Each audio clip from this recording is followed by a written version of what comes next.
talk about the Hausas, the word Hausa is becoming associated with a language, but there's another language or culture behind that, depending on which ethnic group you belong to. And we have a slew of them in the north.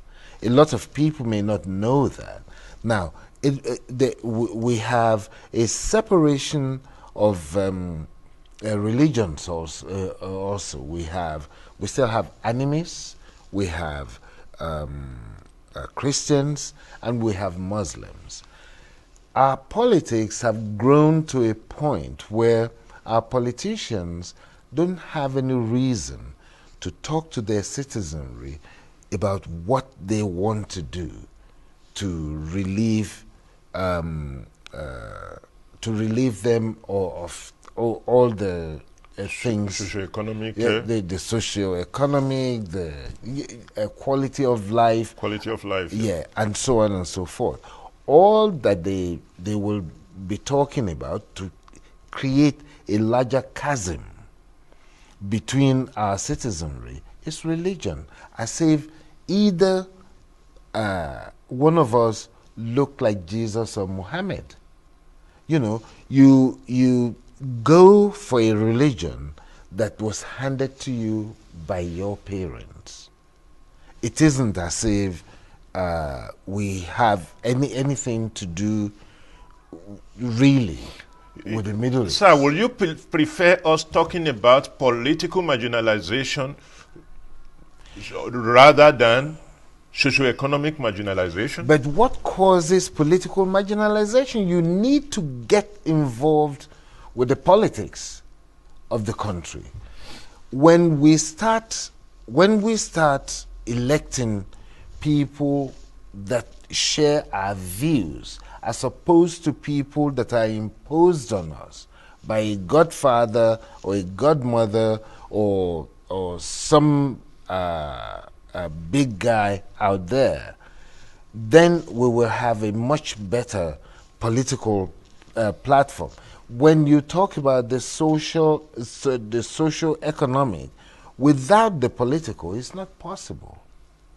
They both go hand in hand, because those who get the whip get to beat people. It's those that have been able to understand the politics and knowing who to elect or appoint somewhere that get the benefits, the socio-economic benefits also. President Muhammadu Buhari, in one of his State of the Nation's broadcasts, said that the reason for most of the security challenges we are having now is because of economic inequality, socio-economic inequality. What's your take on this? That's absolutely right.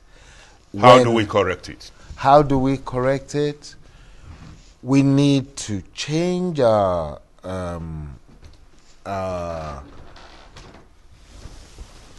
economic, elective policies. For instance, there need to be a limit on the amount of money that you spend for a particular position, because right now, like in chemistry, it's Markovnikov's rule. The carbon that has more hydrogen gets more. So the person that has more money gets more positions. Not necessarily. I mean, it could be totally empty-headed. You can see that in our assembly, there are people that otherwise will be inhabitants of psychiatric establishments who are there, you know, for absolutely no other reason except to be able to get either some war spoils for their sponsors or for their ethnicity, rather than being able to help the country or help their people. There's a lopsided way that things are, most of the middle belt that can actually feed Nigeria is not being taken care of. Talking of the interwovenness of political and socio-economic dependence yes. and the question of marginalization and the question of marginalization, the choice of leaders. Yes. How satisfied are you with our democratic system? Is our democracy not too expensive, thereby fueling the crisis of socio-economic marginalization? No, when you talk about democracy being expensive, apart from the fact that the people that have the most money get elected. That's monetization of the process. That's right. But even in the assembly, the Senate and the House of Rep always think of themselves first before they think of the citizens that they represent. I have never heard of an assembly that seeks a lot being done for them, so much as we see in Nigeria. And I've been to a few countries in my life. Now, one of the things that we need to think of is how we can either slim down the assembly, not in terms of representation, but in terms, a real slimming down in terms of compensation, so that it will be attractive only to those people that want to help, that really want to give dividends to the environment. That is one. Another thing that we need to do is education. Education. The more people understand why they're electing someone, the less they will be tuned to taking 1,000 Are you talking about political education in terms of sensitization, or the comprehensive education of citizens? Both. See, comprehensive education is a continuum, but political education is extremely important, especially because... Why I ask that is because many people see politics as a dirty game. So after they have graduated and have their professionalism and the rest of it, they felt satisfied and they don't want to participate in political processes. No, that's why we need to have a cyclic political education system until we can get it, until we have it implanted so much in our system that we know, we understand the type of political system we actually have. It's very important. President Muhammadu Buhari, conscious of the fact that social economic marginalization, said he wants to lift out 100 million out of poverty, with the disparity between concurrent expenditures and the capital expenditures. How feasible is this? It's not particularly feasible. When you have such a large workforce as the federal government, it's not feasible. But we need that capital expenditure to be able to grow our infrastructure. Now, the trickle-down benefits of a growth in the infrastructure will eventually trickle down all the way down to the poorer of the society. But because so much money is being spent on the concurrent, it's not possible to have enough money to spend on the capital. One thing that we can do, though, that most other countries did to be able to get out of this morass, is to retrain some of the government workers for a greater efficiency, where they help them into making monies for themselves, to be self-employed. The entrepreneurship programs that we can have. I mean, if you go into any of the ministries, you'll see a lot of people playing card games on the computers, a lot sleeping, some just walking around.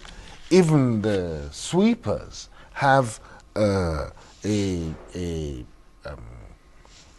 convention of their own in scattered places in your experiences, and taking into consideration your interface with the federalism state and the federalism in Nigeria, yes, would you say our federal system have helped to tame the agitations, or rather, let me frame it this way: has it helped to protect our minorities when our minorities, those minorities of the minorities among us, has our federal system, as envisaged by our founding father, has been able to protect? No, I don't think so. The reason being this: you see, in the United States, anyone and everyone must pay taxes.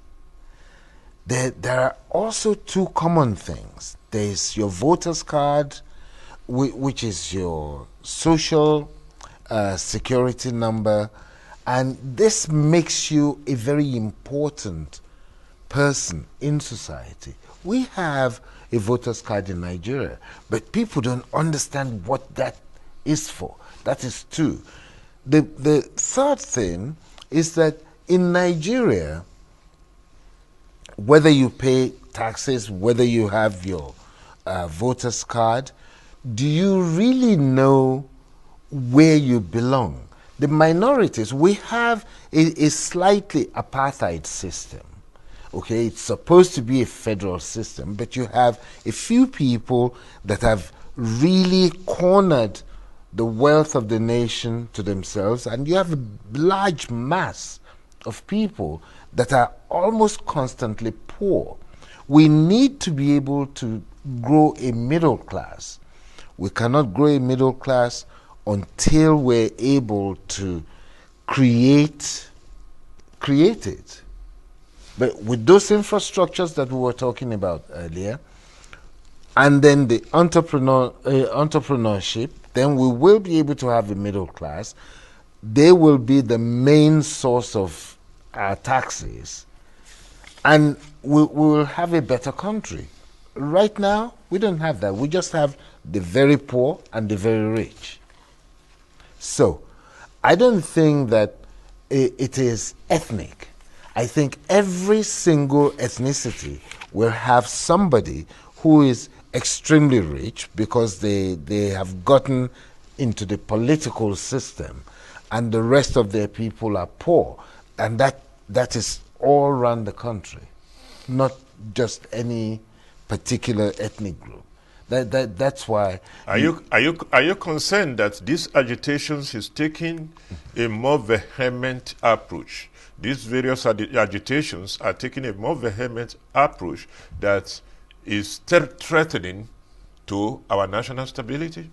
Yes, but you see, it's misplaced. Our so-called leaders are really stirring and muddling the waters, in that and it's mainly the majority ethnicities that are doing this, because there is a large group of each one of them, and they're linguistically monolithic, that they can tell their people, this is what is happening, that's what is happening. When in a country where education is not a prime asset.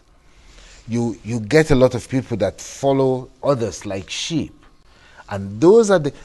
When you think of smaller ethnicities, they don't have enough time to be able to go. I mean, to them, you know, all this. Let's do this, let's do that, let's do the other. It's not useful to them because they have to have. Doctor, when you talked about our thieves, Yes, and the Nigerians' thieves, yes, are you saying that within the mainstream of Nigerians, of Nigerians' big three, yes, the big three players, yes, that is the ethnic groups that yes, are on their own can stand, you know. So, are you saying that within them there is no marginalization? If there is any marginalization, it's supposed to say it's internal. it is Internal. okay. They create those marginalizations internally. They actually, none of the three groups in Nigeria can stand by itself, because there has been so much intermarriages between the larger and even the smaller ethnic groups that there's no way either one or anyone can stand by itself. You know, what are we going to do? What are we going to do with somebody like me? Am I going to tear myself up and go to the southwest sometimes and go to Bauchi some other times? Heck no. I'm a Nigerian. We need to be able to grow Nigerians. Patriotism is what is lacking the most. So, from your experiences as an elder, yes, how would you advise that we convert our diversity to strength so that this cry of marginalization can disappear from our grammatical proclamations? We don't even need any conversion. It's already there. All the things we need are there. I'll tell you a quick joke. My children came one Christmas and you know, we had some friends come over for a Christmas party, and you know, my youngest daughter came and said, that's Uncle Chinedu, Uncle Ibrahim, and Uncle Jide. Uncle Jide. But you always told us in America that they are our uncles, and now they're telling us that they're Yoruba, they're Igbo, they're Hausa. Outside of the country, what you have are Nigerians. You know, we all seem to band together and support one another. But it's only when we come here, because, and it is what our leaders or so-called leaders do. They don't want to think to get things done for Nigeria. Your final message to the nation, sir. I pray that in my lifetime, we will have Nigerians that can beat their chest as Nigerians and love this country as the large majority of us outside of the country do. Because this is the very best country in the world. And there is absolutely no other country for any of us. But here, we may hold other people's passports, but this is where our umbilicus lies. That is the spirit, nationalism and you. Yes. Thank you very much for coming. I hope that when we beckon on you sometimes to come, you will avail us your precious time. I shall. Thank you for having me. And thank you, our viewers out there. Don't go away. We are still here on This Morning on ITV, your station of choice. And we are riding on the wing of nationalism and you. The second segment is coming up.